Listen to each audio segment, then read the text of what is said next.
जय हिंद दोस्तों, आप देख रहे हैं अध्ययन केंद्र। इस वीडियो के माध्यम से अभी हम पढ़ रहे हैं भारतीय इतिहास, आधुनिक इतिहास मेनली, और बुक है हमारा लुसेंट ऑब्जेक्टिव का बुक, जिसमें अभी चल रहा है कि ब्रिटिश के अधीन शिक्षा पे क्या इम्पैक्ट पड़ा, या सॉरी अर्थव्यवस्था पर क्या इम्पैक्ट पड़ा, वो इस वीडियो में हम देख रहे हैं। तो 44 प्रश्न तक कंप्लीट हो चुका था, अभी 45 नंबर प्रश्न से देखेंगे। साथ ही एक मैं और सीरीज लेके आ रहा हूँ जिसके अंतर्गत क्या होगा कि जैसे फिजिक्स है, केमिस्ट्री है, हर सब्जेक्ट से 200 उन्नत किस्म का क्वेश्चन, मतलब थोड़े हार्ड प्रश्न जो पूछे जाते हैं एग्जाम में, तो उसका एक सीरीज बनाऊंगा, अलग प्लेलिस्ट बना दूंगा, और आज या कल से वो वीडियो आना शुरू हो जाएगा। तो उसको जरूर देखिएगा, थोड़ा हार्ड होगा पर देखिएगा, क्योंकि अब एग्जाम पहले जैसा नहीं होता, थोड़ा हार्ड ही होता है, ठीक ना। तो वो जरूर देखिएगा। तो चलिए अभी स्टार्ट करते हैं पहले प्रश्न से। शिक्षा से संबंधित आयोग या समिति की पहचान कीजिए। इसमें से कौन कौन सा शिक्षा से संबंधित है? तो हार्टोग समिति, सिप्रू समिति, लिंडसे समिति और सर्जेंट समिति या सर्जेंट आयोग, इस सब का संबंध जो है शिक्षा से ही है। आंसर क्या बनेगा? D, option number 4। अच्छा, एक चीज और जान लो, हार्टोग समिति कब आया था? 1929 में। सिप्रू समिति 1934, लिंडसे आयोग 1929 और सर्जेंट आयोग 1944 में आया था। किस सिद्धांत का यह अर्थ था कि शिक्षा समाज के उच्च वर्गों को दी जाए और इस वर्ग से छन छन कर शिक्षा का प्रभाव जनसाधारण तक धीरे धीरे पहुंचेगा? ये था अधोमुखी निस्यादन सिद्धांत। अधोमुखी निस्यादन सिद्धांत मतलब डाउनवर्ड फिल्ट्रेशन थ्योरी। आगे प्रश्न है, भारत में आधुनिक शिक्षा का जन्मदाता किन्हें कहा जाता है? भारत में आधुनिक शिक्षा का जन्मदाता है चार्ल ग्रांट। चार्ल ग्रांट याद रखिएगा, बहुत सारे नाम है इसमें, पर जैसे लॉर्ड मैकाले रहेगा तो उस पर भी टिक कर देना है, राजा राम मोहन राय रहे तो उस पर भी टिक कर देना है, चार्ल्स ग्रांट है तो उन पर भी टिक कर देना है। तो ऑप्शन में आपको इस तीनों में से एक ही मिलेगा, तो ऑप्शन के अकॉर्डिंग आपका इसमें आंसर टिक करना होता है। हिंदू कलकत्ता, जिसका स्थापना 1870 में हुआ था, हिंदू कॉलेज कलकत्ता, जो पाश्चात्य पद्धति पर उच्च शिक्षा देने का प्रथम कॉलेज था, जिसका धार्मिक शिक्षा से कोई संबंध नहीं था, इसका स्थापना किनके द्वारा किया गया था? डेविड हेयर के द्वारा। डेविड हेयर के द्वारा, ऑप्शन नंबर ए सही है। भारतीय दस्तकारी आयोग के पतन का कारण क्या था? भारतीय दस्तकारी उद्योग के पतन का कारण क्या था? तो यहाँ पे सारे कथन सही हैं, मतलब अंग्रेज द्वारा भारतीय बुनकरों को तैयार माल को कम से कम मूल्य पे लेना, अंग्रेज द्वारा कच्चे माल पर नियंत्रण, इंग्लैंड में आयात की जाने वाली भारतीय वस्तु की भारी आयात कर मतलब टैक्स लगाता था। यहाँ पे सारे कथन सही है दस्तकारी उद्योग को बर्बाद करने के लिए। ऑप्शन नंबर डी यहाँ आपका सही है। भारत में अनौद्योगिक या पाक औद्योगिकरण की अवधि कब से कब तक रही है? ये अवधि रही है 1800 से लेकर 1850 तक। 1800 से लेकर 1850 तक। भारत में आधुनिक उद्योग की स्थापना कब की गई? आधुनिक उद्योग 1850 में किया गया, 1850 में। भारतीय बुनकरों की दयनीय हालत पर किस गवर्नर जनरल ने टिप्पणी की?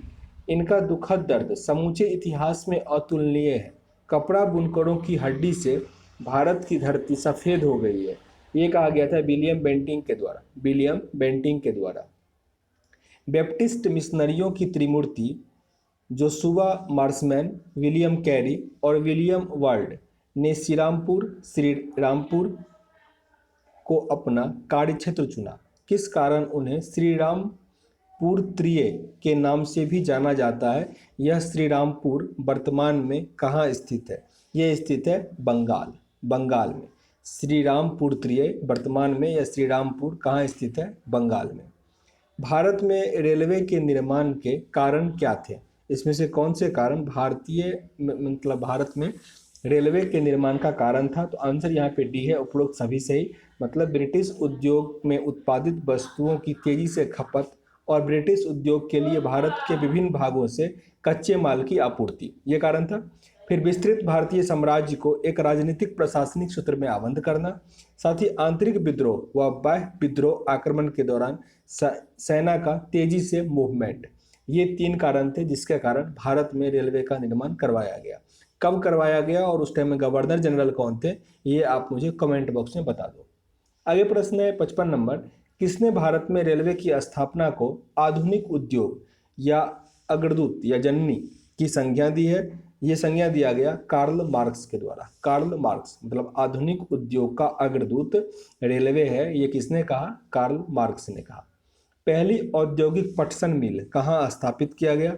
पटसन मिल स्थापना किया गया था बंगला में, बंगाल, रिसरा, बंगाल। पहले आधुनिक लौह इस्पात उद्योग का स्थापना कहाँ किया गया? बिहार में। भारत का पहला लौह इस्पात उद्योग का स्थापना कहाँ किया गया था? बिहार। Option number A. बिखरे हुए स्वायत्ता गांवों के कवच को इस्पात के रेलों से छेद दिया गया, जिससे उसके जीवन रक्त का ह्रास हो गया। यह किसने कहा था? बुकानन ने, बुकानन। भारतीय राजाओं द्वारा लेना सूर्य द्वारा भूमि से पानी लेने के समान था। मतलब भारतीय राजाओं द्वारा कर लेना सूर्य द्वारा भूमि से पानी लेने के समान था, जो कि पुनः वर्षा के रूप में भूमि पर उर्वरता देने के लिए वापस आता था। और अंग्रेज द्वारा लिया गया कर भारत में वर्षा न कर इंग्लैंड में ही क्या करता था? वर्षा कर देता था। ये कथन किनके द्वारा कहा गया है? आरसी दत्त के द्वारा, RC Dutt. Option number A सही है। मतलब इस कथन में ये कहा गया था कि जैसे किसान को जो पानी मिलता है वो पानी कहाँ से मिलता है? बगल में तालाब होता है, उससे वाष्पीकरण होकर बादल बनते हैं और फिर पानी मिलता है। लेकिन अंग्रेज का ये होता था कि वाष्पीकरण तो यहाँ से हो रहा है पर बारिश वो इंग्लैंड में करवा लेता था। तो ये कथन मिला जुला किसका कहना था? ये था आरसी दत्त का कहना। हमारी पद्धति बहुत कुछ स्पंज की तरह काम करती है। यह गंगा के तटों से सभी अच्छी चीज़ों को सोख लेती है और टेम्स के तटों पर उन्हें निचोड़ कर गिरा देती है। यह उक्ति किससे संबंधित है? यह उक्ति किसने कहा? तो जॉन सुल्लीवान ने। मतलब ये दोनों कथन एक दूसरे के मतलब मिलता जुलता कथन है, पर इसमें नदी का नाम लिया गया और उसमें किसानों का नाम लिया गया है। ये जॉन सुल्लीवान ने कहा था। याद रखिएगा टेम्स जो है वो इंग्लैंड में है। कहा जाता है कि इंग्लैंड किस नदी के तट पर है? तो टेम्स नदी के तट पर है।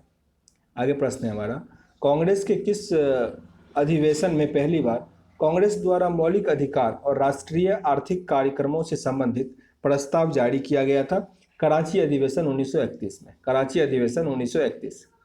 कांग्रेस के कराची अधिवेशन 1931 मार्च के अध्यक्ष किन्हें बनाया गया था? उस टाइम थे सरदार वल्लभ भाई पटेल। काफ़ी इंपोर्टेंट है, प्रश्न ऐसे आ जाता है कि कराची अधिवेशन 1931 में कांग्रेस के अध्यक्ष कौन थे? तो सरदार वल्लभ भाई पटेल। ऑप्शन नंबर ए यहाँ पे आपका सही है।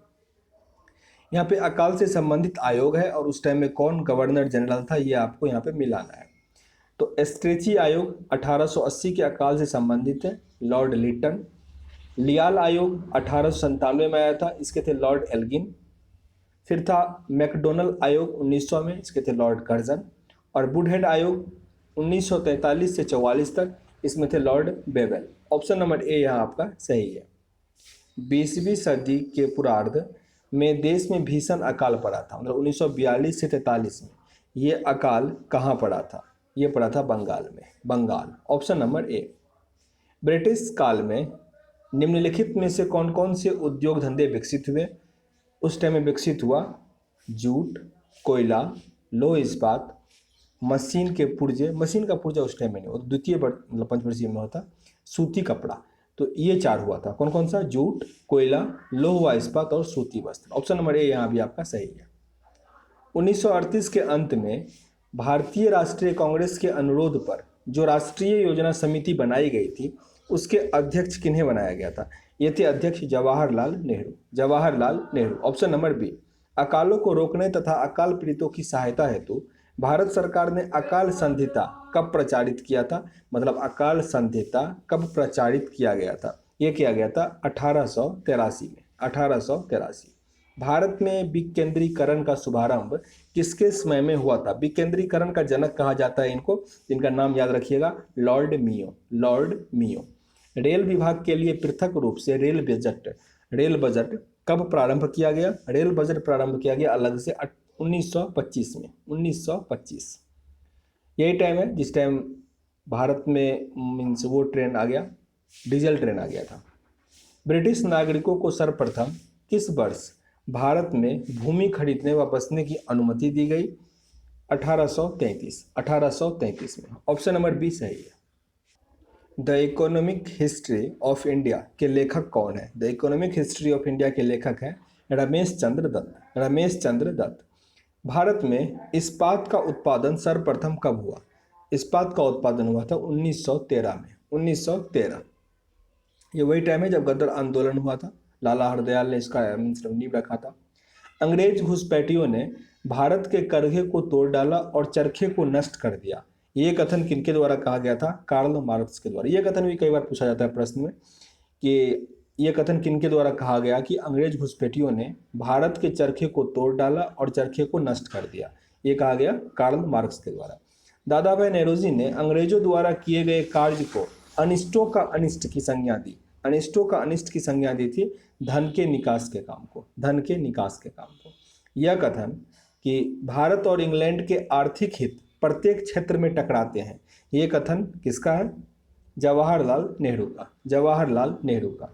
निम्नलिखित में से कौन poverty and un British rule in India, काफी इंपॉर्टेंट बुक है, इसके लेखक कौन है? दादा भाई नेहरूजी। दादा भाई नेहरूजी, इसको नहीं भूलना, बहुत पूछा जाता है। Poverty and un British rule in India, poverty and un British rule in India, दादा भाई नेहरूजी। भारतीय अर्थविदों में इसमें से कौन कौन से शामिल हैं जो अर्थशास्त्री रहे थे? तो सारे थे, मतलब दादा भाई नेहरूजी, D.N. गाडगिल, आर.सी. दत्त, गोपाल कृष्ण गोखले, M.D. रानाडे और K.T. शाह। आंसर क्या बनेगा आपका? डी, इनमें से सभी। सर थॉमस हॉलैंड के सभापतित्व में भारतीय औद्योगिक आयोग का गठन कब किया गया था? ये किया गया था 1916। 1916 ऑप्शन नंबर सी। यहाँ पे इस प्रश्न से मैं बताना चाहता हूँ, उस टाइम में जो भी थे, मतलब जो भी लीडर थे, हर चीज़ में वो सब एक्सपर्ट थे, चाहे वो पोएट हो, अर्थविद हो, इतिहासकार हो। सब इतिहासकार तो नहीं कह सकते हैं, पर वो सब जो भी पढ़े लिखे थे ना, काफ़ी लैंग्वेज का भी उन लोगों को ज्ञान था। जैसे इनका भगत सिंह का 13 लैंग्वेज का ज्ञान था, तो काफ़ी वो लोग क्वालिफाइड थे। आगे प्रश्न है हमारा, पहला औद्योगिक सम्मेलन किस वर्ष आयोजित किया गया था? पहला औद्योगिक सम्मेलन किया गया था 1907 में। 1907। 1925 में सरकार द्वारा गठित भारतीय आर्थिक जांच समिति के अध्यक्ष कौन थे? एम विश्वेश्वरैया। एम विश्वेश्वरैया। निम्नलिखित में से किसने भारत के अंग्रेजी उपनिवेश नियंत्रण की आलोचना से अन ब्रिटिश पदावली का उपयोग किया था? यह किया गया था दादा भाई नेहरूजी के, दादा भाई नेहरूजी का। भारत में प्रथम रेलवे लाइन किस ब्रिटिश गवर्नर जनरल के समय बिछाई गई थी? ये बिछाया गया था लॉर्ड डलहौजी के समय। कई बार बताएं, लॉर्ड डलहौजी 1853, 16 अप्रैल। आर्थिक तौर पर 19वीं शताब्दी में भारत पर अंग्रेजी शासन का परिणाम क्या था? इसमें से कौन सा एक परिणाम था? भारतीय कृषि का वाणिज्यीकरण। भारतीय कृषि का वाणिज्यीकरण, ऑप्शन नंबर सी सही है। 1813 से पहले ब्रिटिश द्वारा निम्नलिखित में से कौन सा उपाय भारतीयों का आर्थिक रूप से शोषण करने के लिए नहीं अपनाया गया था? तो मुक्त व्यापार नीति नहीं अपनाया गया था, जबकि क्या सब नीति अपनाया गया था? तो यहाँ भी संभव हो कच्चे माल, मतलब जहाँ भी संभव हो कच्चे माल के व्यापार पर एकाधिकार करना और उन्हें ऊंची दरों पर बेचना, भारतीय कारीगरों को नियत मात्रा में नियत कीमत की गुणवत्ता और उत्पादित करने के लिए बाध्य करना, साथ ही भारतीय व्यापारी का किसी भी तरीके से प्रतियोगिता से निष्कासन करना। तो ये 3 कथन जो था उस टाइम में भारत को शोषण करने के लिए उस सबके द्वारा किया गया था। तो आंसर आपका यहाँ पे डी बनता है कि मुक्त व्यापार नीति नहीं अपनाया, क्योंकि उसमें तो काफ़ी टैक्स लगाया गया था। आगे प्रश्न है 85 नंबर, दादा भाई नेहरूजी द्वारा उनकी कृति poverty and un British rule in India में प्रस्तुत किए गए अपवहन सिद्धांत मीन्स ड्रेन थ्योरी शब्द को निम्नलिखित कथनों में से कौन सा समुचित रूप से परिभाषित करता है? जब ऑप्शन नंबर ए सही है, मतलब कि उसका मतलब है कि भारत की राष्ट्रीय संपत्ति का कुल वार्षिक उत्पाद का एक हिस्सा ब्रिटेन को निर्यात किया जा रहा था, जिसके लिए भारत को कोई महत्वपूर्ण प्रतिफल नहीं मिलता था। तो आंसर यहाँ पे आपका ए नंबर सही है। भारत में उपनिवेशी शासन काल में होम चार्जेस भारत से संबंधित दोहन का महत्वपूर्ण अंग था। निम्नलिखित में से कौन सी निधि या निधियां होम चार्जेज के संगठन में थी या उससे रिलेटेड थी? तो आंसर यहाँ पे आपका डी बनता है, मतलब 1, 2, 3 तीनों सही है। मतलब लंदन में इंडिया ऑफिस में भरण पोषण के लिए प्रयोग में लाई जाने वाली निधि। दूसरा है भारत में कार्यरत अंग्रेज कर्मचारी के वेतन और पेंशन देने हेतु प्रयोग में लाई जाने वाली निधि। मतलब ये सब क्या था? भारत के कोष से ही दिया जाता था। भारत के बाहर हुए युद्धों को लड़ने के लिए अंग्रेज द्वारा प्रयोग में लाई जाने वाली निधि। तो ये तीनों इससे रिलेटेड था, होम चार्जेस संगठन से। ऑप्शन नंबर डी यहाँ पे सही है। किस कंपनी ने सर्वप्रथम भारत में रेल सेवा प्रारंभ की थी? इस कंपनी का नाम था great Indian peninsular railway. Great Indian peninsular railway. Answer important है, डी याद रखिएगा। रैयतवाड़ी बंदोबस्त के संदर्भ में निम्नलिखित कथनों पर विचार करना है। तो किसानों द्वारा लगान सीधे सरकार को दिया गया था, ये सही है। सरकार रैयत को पट्टे देता था, ये भी सही है। कर लगाने के पूर्व भूमि का सर्वेक्षण और मूल्य निर्धारण किया जाता था, ये भी सही है। आंसर अपना क्या बन जाएगा? सी। 1 2 3 सही है। 89 नंबर प्रश्न है, निम्नलिखित कथनों पर विचार करना है, मतलब कौन कौन सा इसमें क्या है, सही है। दादा भाई नेरोजी की भारतीय राष्ट्रीय आंदोलन को सर्वाधिक प्रभावी देन थी कि उन्होंने इस बात को अभिव्यक्त किया कि ब्रिटेन भारत का आर्थिक शोषण कर रहा है। यहाँ पे बस एक सही है, ठीक ना। तो ऑप्शन नंबर ए आप क्या होगा, सही हो जाएगा। ब्रिटिश ईस्ट इंडिया कंपनी ने चाय के व्यापारिक एकाधिकार को कब खो दिया, मतलब किस चार्टर एक्ट के अंतर्गत हुआ? तो 1833। ऑप्शन नंबर सी क्या होगा यहाँ पे, सही है। टोटल 90 प्रश्न थे, मैंने 2 वीडियो के माध्यम से कवर किया। उम्मीद करते हैं इससे कुछ सीखने का मौका मिला होगा। सेशन अगर अच्छा लगा हो तो लाइक कीजिएगा, चैनल पर नए हैं सब्सक्राइब भी कर लीजिएगा और अपने दोस्तों के साथ शेयर भी कर दीजिएगा। मिलते हैं नेक्स्ट वीडियो में, तब तक के लिए जय हिंद।